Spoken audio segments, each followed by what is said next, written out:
Hey everybody, welcome back to Lemon Branch DIY. Today, I am gonna show you how to fix the wheel on your luggage. Stick with me, I'll show you how.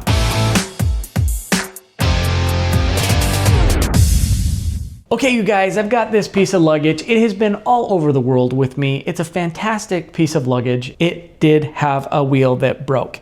Okay, so here we've got the wheel itself, and what has broke on it is this plastic bracket here.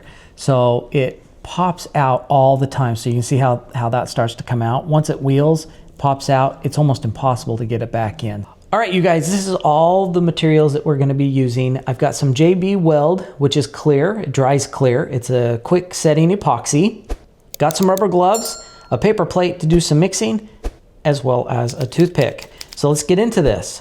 Okay, so what we're using today is this JB Weld. It's a clear weld, quick setting epoxy, sets in 5 minutes. There's a couple different versions that you can get of this.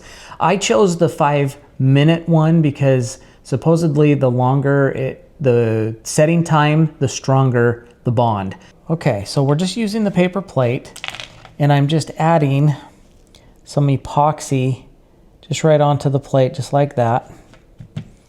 And we're gonna just use a toothpick to just stir it up. All right, so we'll just stir this up, get both of those things mixed up really good.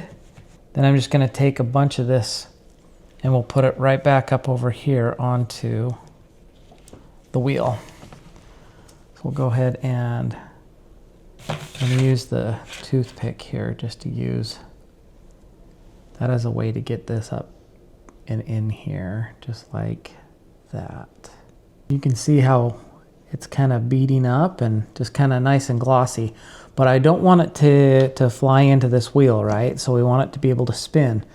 So we're just gonna kind of work with it for a minute. So gravity doesn't pull it into the wheel. All right, so I'm trying a little different approach here. So I'm gonna let gravity kind of do its thing, but I just kind of repositioned it so that it's more straight up, so I can put a little bit more epoxy on there to make that like perfect. So I like using the toothpick because I feel like I can really, you know, control the amount that's going on it. So we'll just keep working on it, adding a little bit more at a time. We'll just let it sit there, and like I said, the biggest thing is just make sure the wheel still spins. You don't want any of the epoxy over there stopping it from spinning. So we'll just make sure that all still looks good. Now it's a waiting game now. Okay, so I have let this sit for 24 hours. I didn't want to take any chances, so I just let it sit here and really get hard. This is just as hard as the original piece of plastic. I'm really confident that it's gonna just stay together.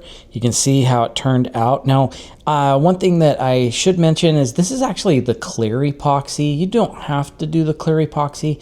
It's just what I had on hand, but you can actually get them in black. So this same JB Weld comes in black as well. But I think it's pretty good. It turned out really good. Let's see how it wheels. So she's wheeling really good. So I'm pretty happy with it. Okay, you guys, so there you have it. It was totally worth putting some of that epoxy on there. That just saved me from having to buy a new piece of luggage because luggage is not cheap anymore. A piece like that is it's $150. So it's definitely worth trying to fix this way. So thanks you guys for watching. If you did like this, make sure you hit that thumbs up. Don't forget to hit the like button, and we'll see you on the next project.